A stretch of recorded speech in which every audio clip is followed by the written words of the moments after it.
This episode is dedicated to my girlfriend, Maya. I love you very much.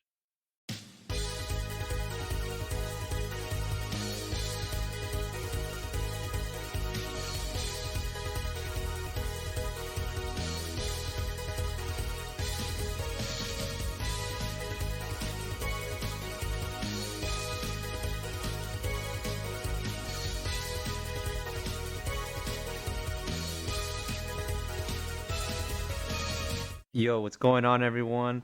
It's iVenom with the Outer Days podcast, episode 6. I know it's been a while, and I know I said I was going to get it out by Friday. Unfortunately, I just have things to do, and, unexpected things came up, so I wasn't able to get it out as fast as I could. And of course, Thanksgiving break was a thing, so that's why I didn't really have an episode that week.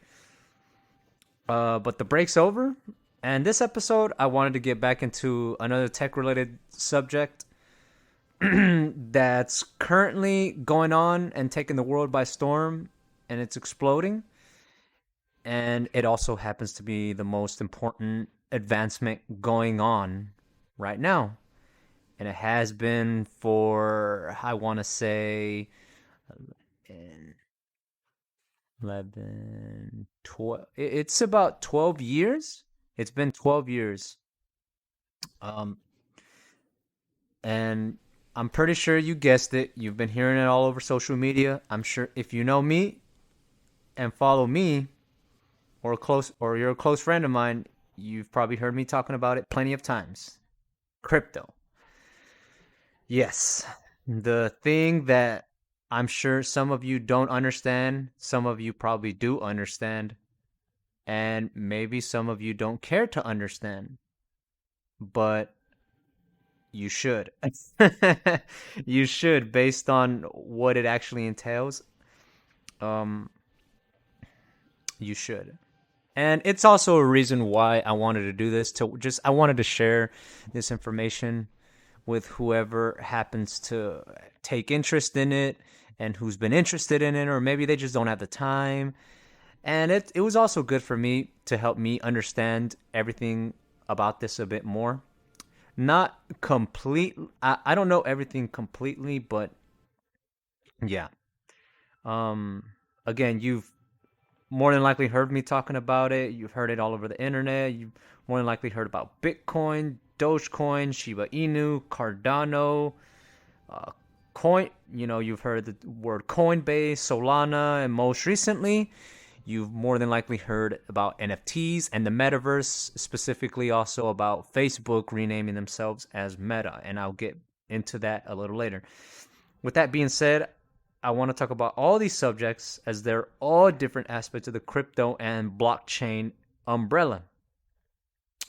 Point by point, I'll be discussing what it is, how it works, who made it, when it started, what is currently happening with it, future projects, I guess. So, in a way, the current projects and what the future holds for them, as well as other things.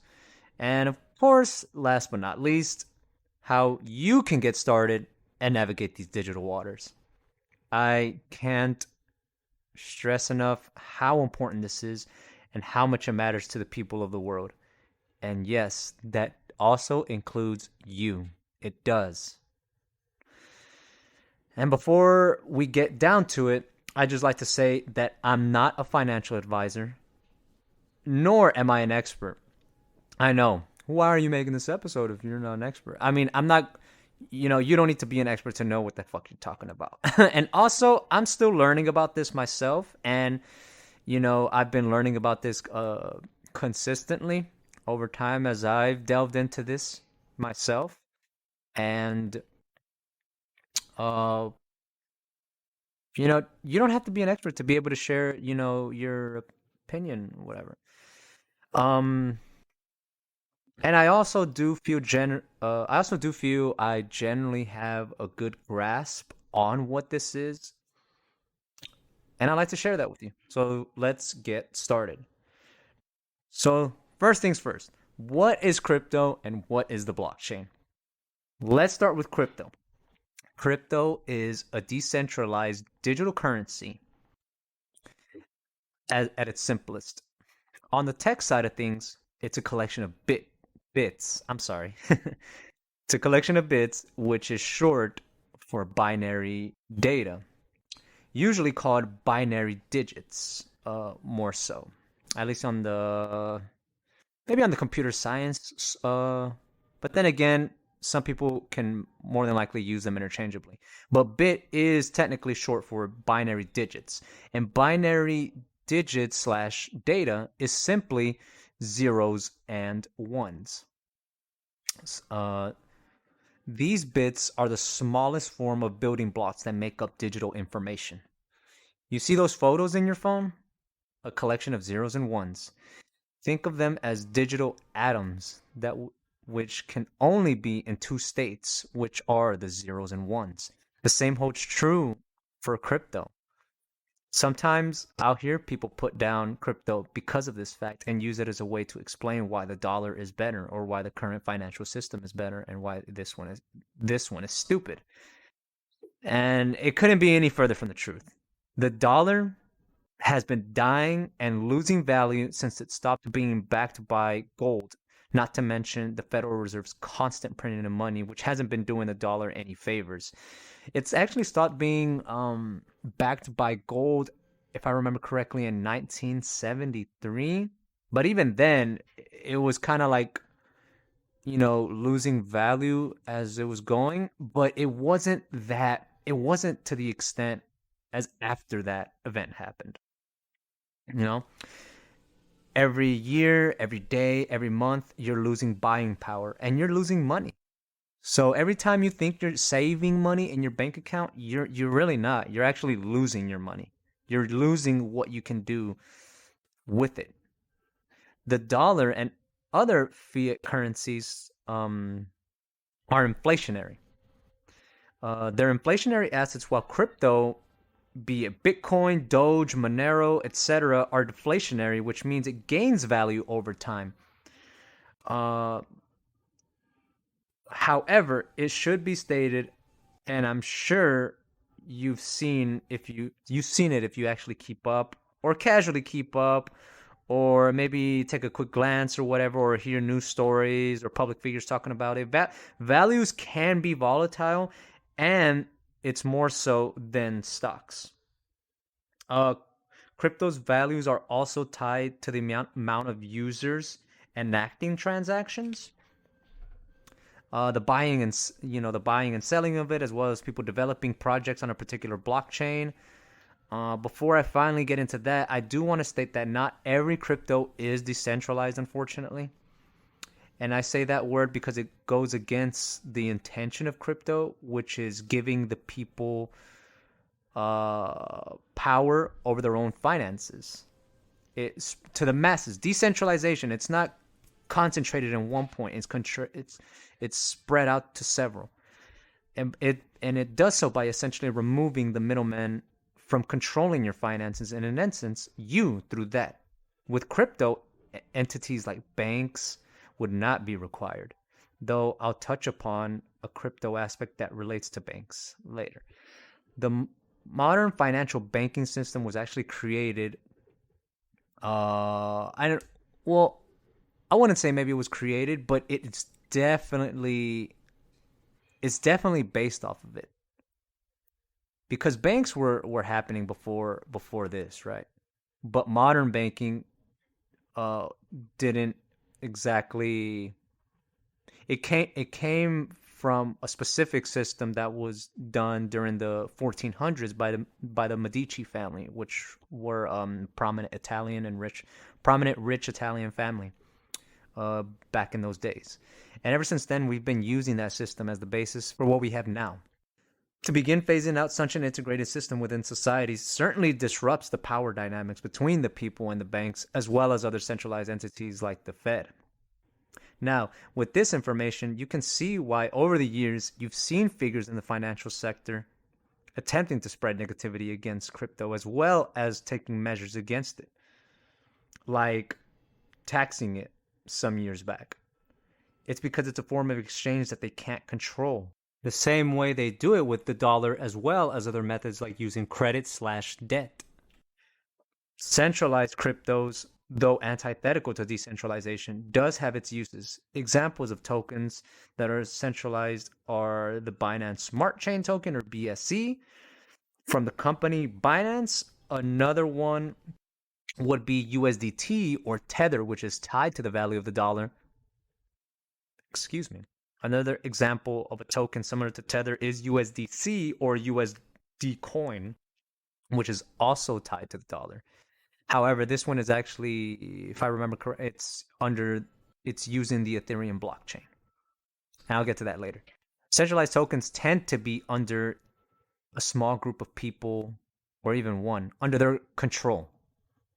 I don't know of a particular crypto that only has one person under the helm and that can shut down that network/blockchain if they wanted to. But I'm aware of Binance being one where it would take very few to be able to vote. Yes, voting power is an aspect of crypto. Great stuff. But like I was saying before, it would take a few people to vote to what to do with it. Also, because Binance is technically a company, so it works like a traditional company despite them having their own token and such. These tokens also tend to sacrifice security for extremely low fees per transaction and lightning fast speeds. However, the tech in crypto is constantly evolving, so we currently do have various tokens that of a decentralized nature, such as ADA, which is Cardano's native token, or Sol, Solana's native token. However, the decentralization of these can vary between each other or other tokens like Ethereum. For example, Ethereum has tens of thousands of validators, while Solana has just over 1,200. Regardless, it still would take a massive amount of votes to go in a particular direction when it comes to decisions on each network. Certain centralized tokens are what we know as stablecoins. Case in point, USDT and USDC, that I mentioned earlier. A stablecoin allows someone to keep their profits at a fixed value or their monetary funds at a fixed value. So let's say you have $100 and you want to buy 100 USDC.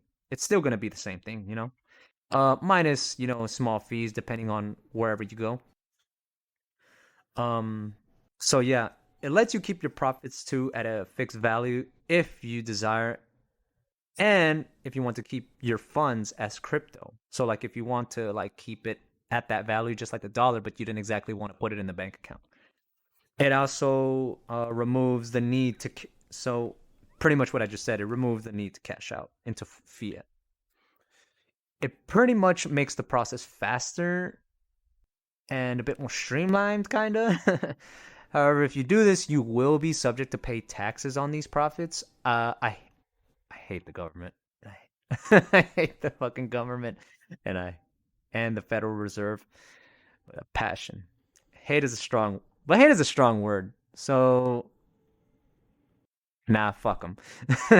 In crypto, just like stocks, if you cash out these juicy profits under a year's time, then you are subject to pay 37% capital gains tax. Woo, that's a lot. If you choose to hold/hodl for over a year and then decide to cash out, you'll just have to pay a 20% tax. Now that's much better. This applies to you either cashing out to fiat or converting said gains to another crypto. The only way to avoid this is simply just to hodl. And hodl is a term in stock trading and crypto that pretty much means hold on for your dear life. But ask yourself this question: why cash out? The dollar is, as I mentioned before, is borderline dead, and the money printing process during this pandemic just accelerated the process. Recall what I said earlier about the buying power and the value. Inflation is a bitch, but hyperinflation? Ha!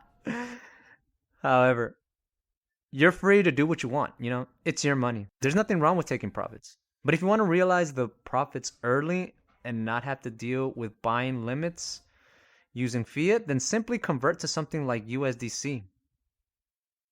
Then immediately start again with whatever you want to buy and how much. But don't forget about those taxes,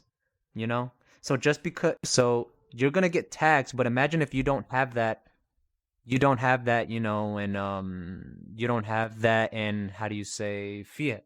What are you gonna do? You know, that's why, you know, depending on whatever you want to do, you'll figure it out. Personally, hodl, no taxes, and if something dips, then invest more. Fire sell, as what we say. And crypto right now is pretty down. Might buy some Doge later. Don't know. Maybe some ADA. I don't know. Also, it helps if you happen to invest more when it was higher. That's what we call averaging down. So, the more you buy at a lower price, the more profit you'll realize once it starts going back up. Just taste them gains, boys. Well, we've gone through what crypto is, but what about the blockchain? Remember those collection of zeros and ones? Well, unfortunately, I'm not a developer, nor am I a coder, so I can't answer in depth how it's created yet. As in, like, super in depth, I'm not one of those guys. Coding has never been my thing. I love learning, and when it comes to crypto and other things in life, it's best to know what you're getting into before you take action. Although I can say how it's generally run and secured, crypto is ironically centralized, be it by one person or several upon creation. Minted is the term that's used. But once decentralization is implemented for how it's used and controlled, it will work through the blockchain. Another term used for the blockchain is a ledger or a distributed ledger. The blockchain, like a ledger, is a database and contains the entire financial history of that specific crypto, or maybe several cryptos that happen to be run on that blockchain. Upon my research, I've come to know that various blockchains aren't associated with certain cryptos or associated with just cryptos in general. But I don't really know which those are. What's unique about the blockchain is that all the information within each block of the network is unalterable. Nothing can be changed, altered, or deleted. Only new entries can be added. You see where I'm going with this? This completely eliminates issues like fraud or anything fishy from happening. That's also a reason why the powers that be are scared, because it forces transparency and honesty. That was kind of ironic because of the certain ways the way Bitcoin was used back in the day. But hey, it's not like the dollar isn't used for illicit activities, right? Wink. This is why blockchains are known as a distributed ledger technology, because of the unalterable aspect. The network of a particular blockchain is ran and spread out over a series of nodes or computers, to put it more simply. Each of those computers, not limited to desktops or OS or an OS like Windows, contains a complete copy of the blockchain. Of course, those PCs aren't running themselves, as people are the ones making sure that every transaction is being validated on the network. Obviously, the tech can run itself, but like any piece of hardware or software, like let's say turning on the computer and opening up, I don't know, Adobe or opening up Microsoft Office, a person has to be the one to set it into motion. Each blockchain updates every node within a certain time frame. It varies between each other. Bitcoin updates every 10 minutes. So, going back to the transactions, you aren't required to provide any sort of sensitive information in order for it to go through. Transactions are also entered in the order in which they occurred in the ledger. Per the tech, it generates a hash, which generates quite a long string of numbers and letters. Each hash is generated and is dependent on the transaction it's coming from, as well as what came before. Apparently, the smallest changes in a transaction gets a brand new hash. A transaction only gets approved from a majority vote from the nodes. Once it gets written into a block. Generally speaking, ledgers with financial information are placed in a spreadsheet in the form of a table. Think Excel. In reference to a previous statement that I mentioned before, and as per the name, data is written into the ledger shaped like a block. Each block has a storage capacity. Once filled, it closes and forms a new chain of data. New data will then start filling a new added block, and the cycle continues. And to harken back about the network, these blocks form the blockchain. And the blockchain is shared amongst the nodes or computers. Another way to think of the nodes are knots on a rope. Each knot represents that node. And the sections of rope between the knots is the data within the ledger.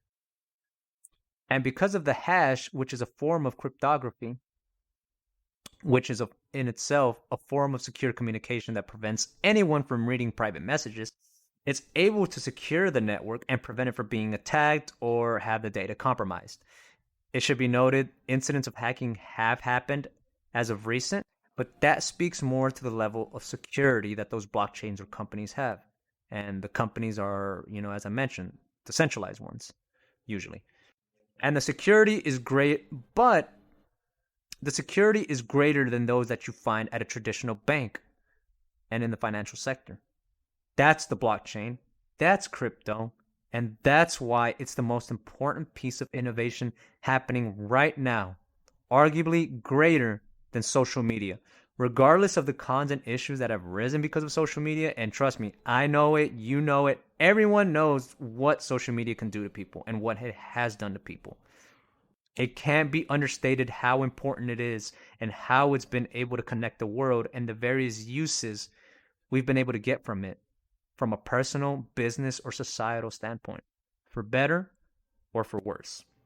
Regardless, crypto is the future. And now that I've gone over these two topics, I'll briefly speak on who invented this amazing technology and when. The blockchain technology first started as a research project in 91. It wasn't actually invented until 2009 by Satoshi Nakamoto. This is actually a pseudonym used by a person or a group.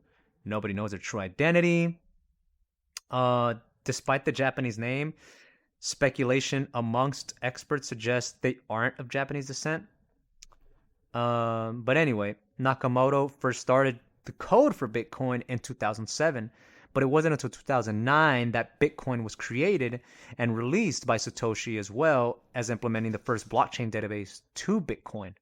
They continued development on Bitcoin until December 2010, and then gave control of the source code, which is the original code that built that particular software, or a particular software, and the network alert key, whatever that means, to Gavin Anderson, who is actually a real person that we know is their true identity and also is their real name.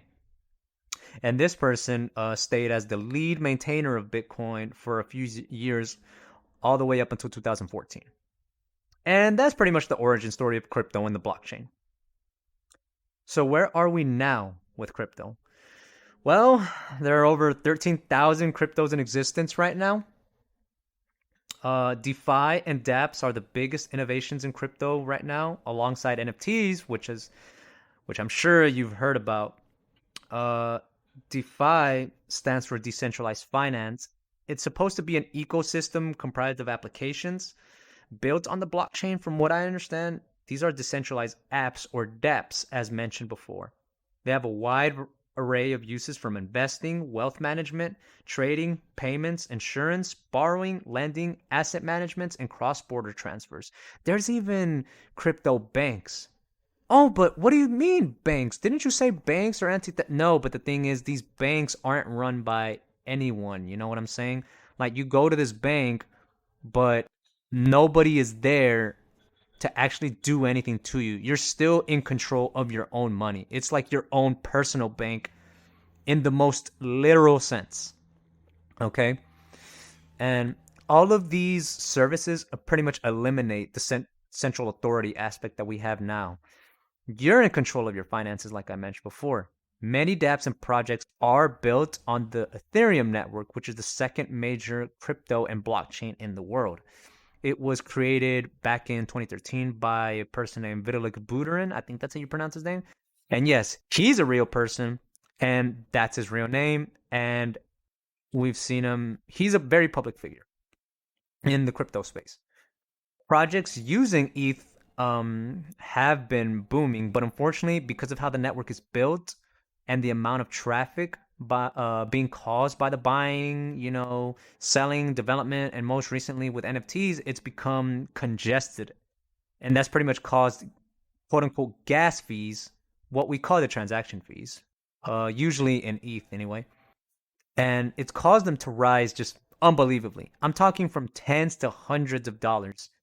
It's getting pretty bad. And considering how rapidly tech advances in crypto, as well as new tokens being made all the time, ETH could potentially lose its spot if it doesn't fix its issues when it comes to fees, speed, and how many transactions per second, or TPS, how it's called, that it can process. ETH rivals include Solana, Cardano, and Polkadot, and you'll hear the maxis or the hardcores talk about how that's never going to happen, but you never know. You know, there's some companies back in the day that people thought were never going to go away, but they did. We'll see what happens. Other quote unquote killer apps, as they've called, are smart contracts, which are essentially just normal contracts in a software or digital sense that will self execute according to the terms and conditions within the code. This also removes the middleman the way Bitcoin or other cryptos does for asset management. Examples of middlemen include brokers or agents, and they aren't necessary. It's also less expensive. On a surface level, you don't really see the difference. It's more of some of background services being conducted behind the scenes.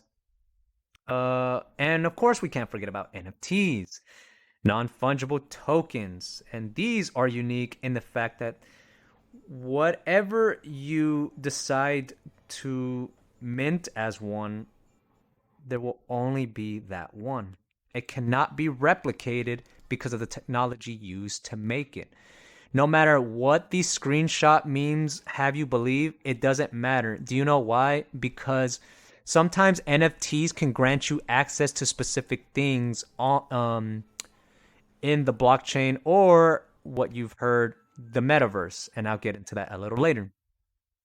So, take for example, the band Megadeth just made recently their very own crypto that has its own value. And of course, it's tied with NFTs and all that jazz. And if you hold on to this and use it, you get exclusive, giveaway. You get access to exclusive giveaways, prizes, items, etc.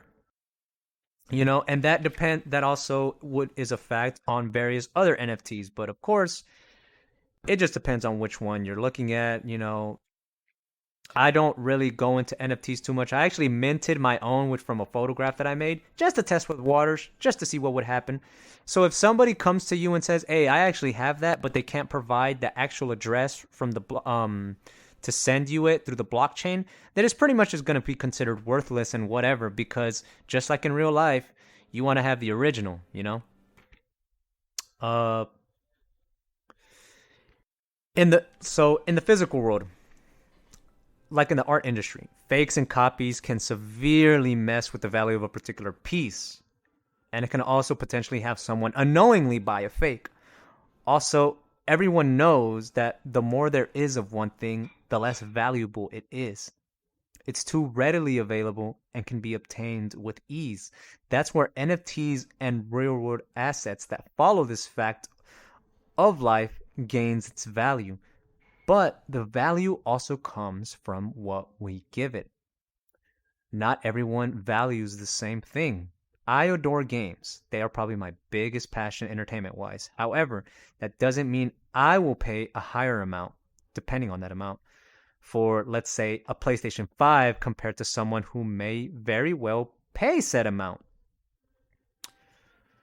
They probably don't value gaming at the same level that I do, or maybe they do, but they value having that console more than I do. All of these principles apply to NFTs and even crypto itself. Not only do NFTs get their value from this, but once you buy one, you are the owner of it. It could be art, music, film, etc. It doesn't matter. The data in NFT is stored on the blockchain. You also get the benefit of reselling the NFT at whatever value you want. Once you do, the new buyer will be the new owner. This also remains on the blockchain. It's changed the way we see ownership and copyright. Other projects happening now are blockchain games, some interconnected with NFTs, such as you fully owning particular items in the said game, working under the same principles as normal NFT trading. You have monetary value by owning these assets and can choose when to relinquish ownership whenever you please. This is part of the metaverse, which is in a way real life in the virtual world. Not an unheard of concept, but it's taken a step further by having you be an active participant in whether it's through something such as VR, being connected with others as if they were there in either a work setting, vacation resort, or something completely fictional. Wink. You can now buy your own virtual land. I'm not kidding, depending on the blockchain it's operating under. I haven't researched enough, nor have I delved into it enough to know what added benefits can come from it besides profit, though I'm sure it's kind of similar to NFTs. So I'll be looking more into it myself. Decentralized social media is now a thing, and I just found out while making this. And I thought there were only talks about it, you know? So it's good to know that it's here, you know? It's not being worked on, it's already here. I'm sure there's more projects, but I'll leave you guys to dive in and see what we have now and what the future holds. I'll do the same. But one thing, stay away from Facebook's metaverse. Does the normal metaverse and the with other cryptos do similar things? Yes, they do. However, with Facebook, they're heavily leaning toward the VR aspect. They're heavily leaning towards you being a part of this and making you want to stay in. We've seen these movies already. Stop letting it happen. They do it all the time. I've talked about this before in other episodes. Stop letting these companies do this. We know where it goes. Stop participating in it, okay? Now, finally, what can you do to start? Well, do your due diligence. Please research and educate yourself on these things and whatever interests you in the crypto space, whether it's a crypto, dApps, NFTs, the tech, etc. Whatever you decide to invest, make sure it's capital you feel comfortable being able to go without. Of course, that depends on the individual and how much you want to step into this new world. And please beware of the scams and rug pulls. Not every crypto project is a legitimate thing. There's been various instances of people getting scammed out of their money and running off with it. So please be careful. Remember, this is a volatile space. The value may not be tomorrow's or within the same day, whether high or low. And also stay away from Robinhood if you want to invest. No more. I mentioned centralized cryptos and entities. Despite my previous statements, they can provide good services, and I have mentioned stuff like regarding stablecoins.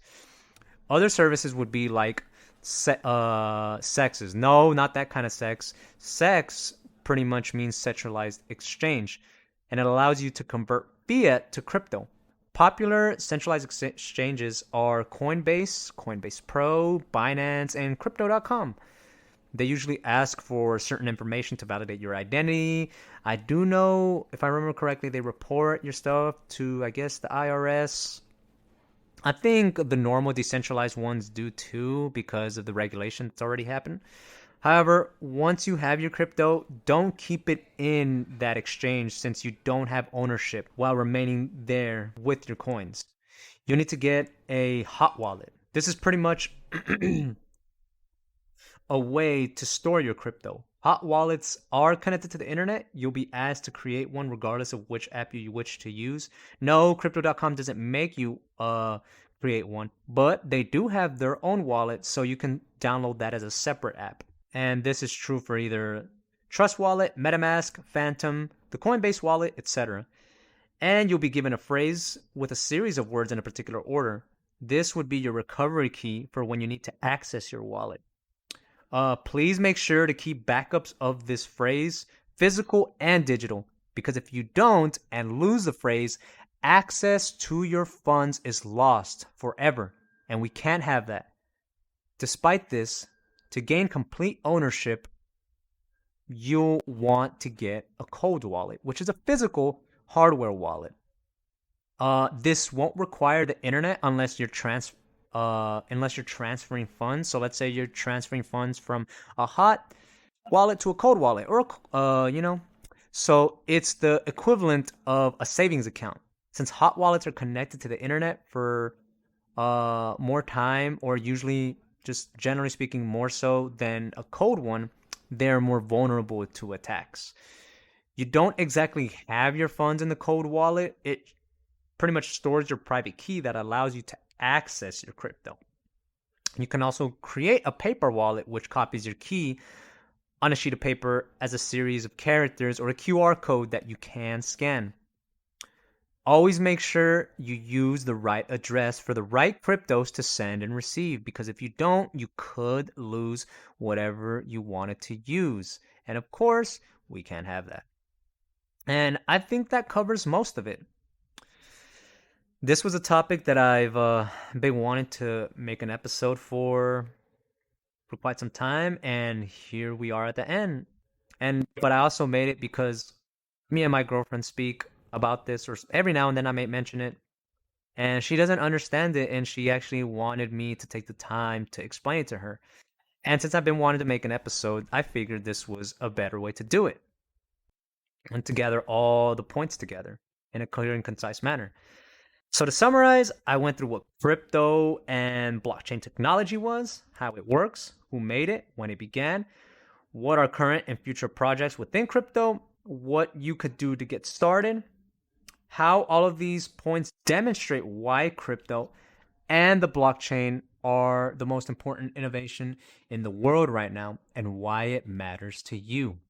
I pray this information serves you well and that God be with you. But before I go, there are some last words I like to say. As per a previous statement, these principles of value in regards to what we can value, like the differences of what we can value or the amount there is of something, extends to crypto itself, not just NFTs and such. Take into account all aspects of this technology and why it's a big deal. And now add on just how many tokens there are of a unique crypto and whether there's a fixed amount, what that fixed amount is, and if more can be made, as well as the rate. And as well, if those cryptos happen to burn tokens to remove supply. For instance, Bitcoin will only ever have 21 million. 21 million. There's been 18 million, or rather, there's been 18.77 million mined so far as of August 2021. Mining Bitcoin means miners who solve cryptographic puzzles or simply mathematical equations verify and validate a block of transactions occurring on the Bitcoin network. Block rewards consisting of a set of number of Bitcoins are given to miners who can solve these equations and confirm a transaction block. Rewards are halved every 4 years. Not every crypto works this way and is what's classified as a proof of work model. It costs high amounts of electricity in order to be able to sustain the network, and is consistent with not just Bitcoin but other blockchains that use the same model. That's why negativity is spread about crypto and how it's bad for the environment. But don't let them fool you. They're in on it too. They just want to spread the negativity so the values can dip and they can buy at a lower value. These people are not idiots. They know what they're doing. They always know. Thankfully, efforts have been taken to have these networks run on green energy instead of traditional fossil fuels. Also, crypto is more green than the traditional banking system across the world. FYI, they use way more energy than crypto does, and probably ever will, from a fossil fuel standpoint, I guess. The other crypto model is proof of stake and is much more green than proof of work, since it doesn't operate the same way, which also means it doesn't have to use the same amount of energy. These are concepts I should have brought up earlier, but I'm already here.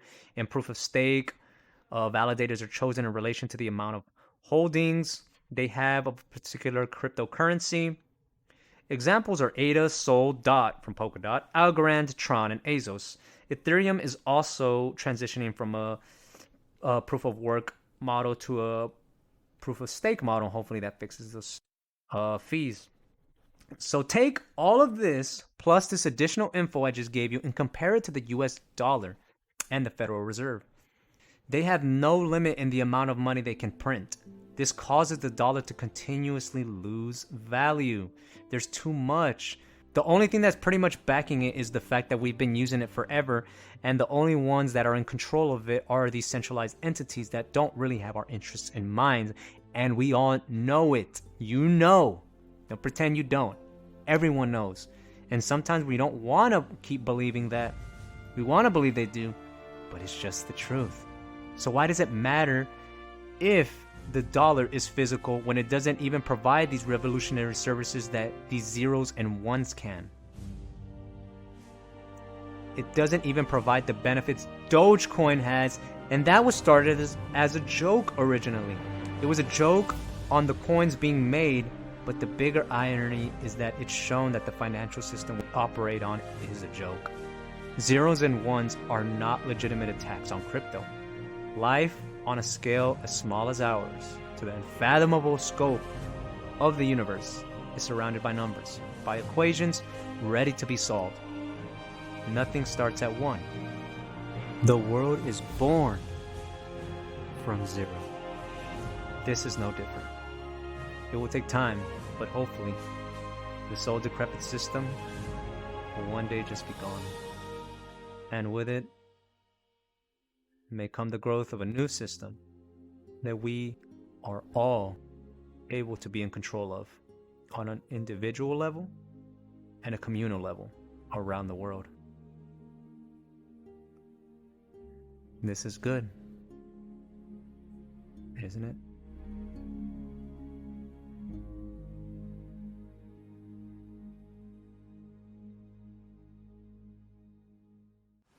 The world is born from 0. The moment 0 becomes 1 is the moment the world springs to life.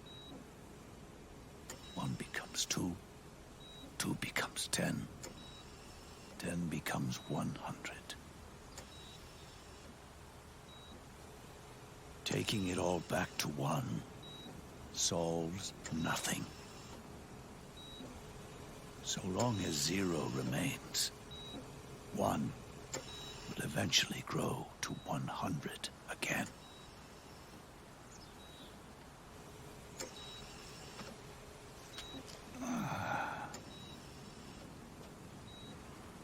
And so, our goal was to erase 0.